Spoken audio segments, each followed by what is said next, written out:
আসসালামু আলাইকুম, hello lovely peoples, welcome to AT-TUR cooking studio. আজকে আপনাদের মাঝে নিয়ে এসেছি ভেজিটেবল পাকোড়া, যেটা মাত্র 3-4টা ভেজিটেবল দিয়ে তৈরি হয়ে যাবে। এখানে আমি দিয়ে দিচ্ছি গাজর কুচি, বাঁধাকপি কুচি, আর দিয়ে দিচ্ছি আলু কুচি, আর এই জায়গায় আমি দিয়ে দিচ্ছি আদা রসুন পেস্ট, আর দিয়ে দিচ্ছি নুন পরিমাণ মতো, আর এই জায়গায় দিয়ে দিচ্ছি হলুদ গুঁড়া, মরিচের গুঁড়া আর ধনিয়া গুঁড়া। এই জায়গায় আপনারা চাইলে ধনিয়া গুঁড়াটা যদি না থাকে নাও দিতে পারেন, কিন্তু ধনিয়া গুঁড়াটা দিলে টেস্টটা খুবই বাড়ে। আর দিয়ে দিচ্ছি পর্যাপ্ত পরিমাণ পেঁয়াজ কুচি, মরিচ কুচি আর ধনিয়া কুচি। আর এই জায়গায় দিয়ে দিচ্ছি কি 1/3 কাপ চালের গুঁড়া আর 1/3 কাপ দিয়ে দিচ্ছি বেসন। এটা দিয়ে খুব ভালোভাবে মিশিয়ে নিচ্ছি। আর অবশ্যই এই জায়গায় কিন্তু এক্সট্রা কোনো পানি ইউজ করতে হবে না, এটা থেকে সম্পূর্ণ পানিটা বের হবে। আর এটা খুব ভালোভাবে মিশিয়ে নেবেন। চালের গুঁড়াটা দেওয়ার কারণ হচ্ছে একটু ঝরঝরে বা খেতে খুব মজা লাগবে, আর বেসনটা দিয়ে একটু নরম নরম হবে। সো সব কিছু দিয়ে মিলিয়ে আমরা খুব ভালোভাবে এটা মিশিয়ে নিচ্ছি। আর রেসিপিটা যদি আপনাদের কাছে ভালো লাগে অবশ্যই লাইক, কমেন্ট, শেয়ার এবং সাবস্ক্রাইব করে পাশে থাকবেন। সো দেখতেই পাচ্ছেন কীভাবে আমি সব কিছু মিশিয়ে নিচ্ছি। আর আপনারা ইফতার স্পেশাল কী চান সেটা জানাবেন, ইনশাল্লাহ আমি দেওয়ার ট্রাই করব। আর ঈদ স্পেশালও সামনে আরও নানান ধরনের ভিডিও আসছে।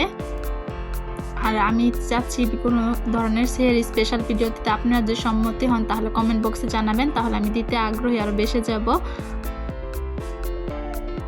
আর আমি বারবারই বলে নিচ্ছি এই জায়গায় কিন্তু এক্সট্রা কোনো পানি ইউজ করিনি।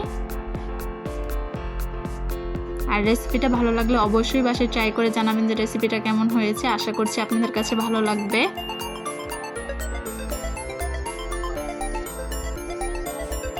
আর আপনাদের রমজান কীরকম কাটছে সেটাও জানাবেন।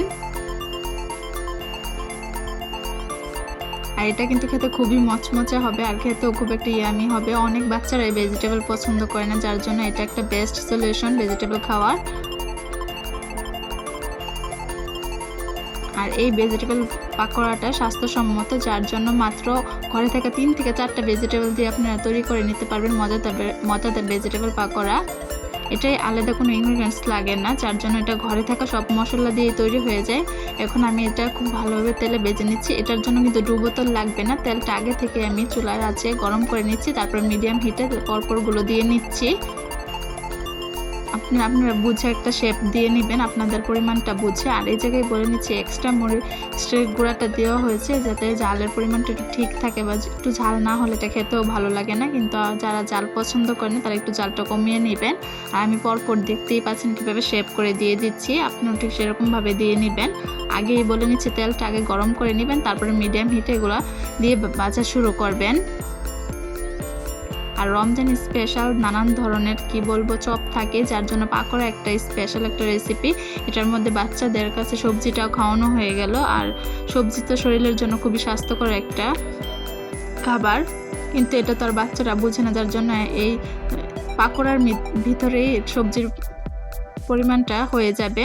এখন খুব ভালোভাবে আমি তেলের সাহায্যে এগুলো পরপর ভেজে নিচ্ছি।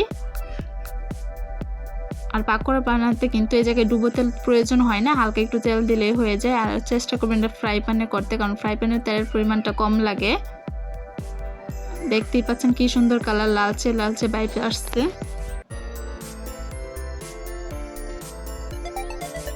তো আরও ভালো ভালো ভিডিও পাওয়ার জন্য অবশ্যই আমার চ্যানেলটা সাবস্ক্রাইব করে পাশে থাকবেন। আর এটা কিন্তু ভিডিওটা শুরু থেকেই দেখবেন পাকোড়াটা আমি কীভাবে বানিয়েছি, যার জন্য A to Z দেখবেন, একটু স্কিপ করলে কিন্তু হবে না।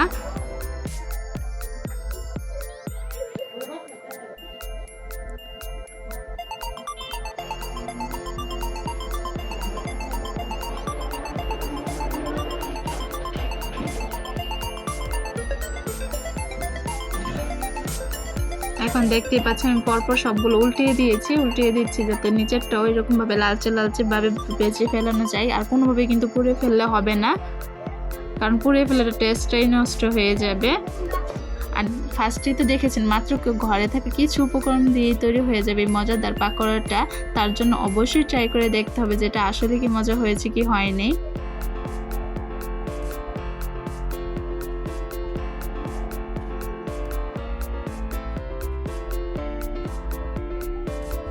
এখন আমি খুব ভালোভাবে চেপে দিয়ে দিচ্ছি যাতে করে সম্পূর্ণ একদম ভাজা হয়ে থাকে, কাঁচা কাঁচা ভাবটা না আসে।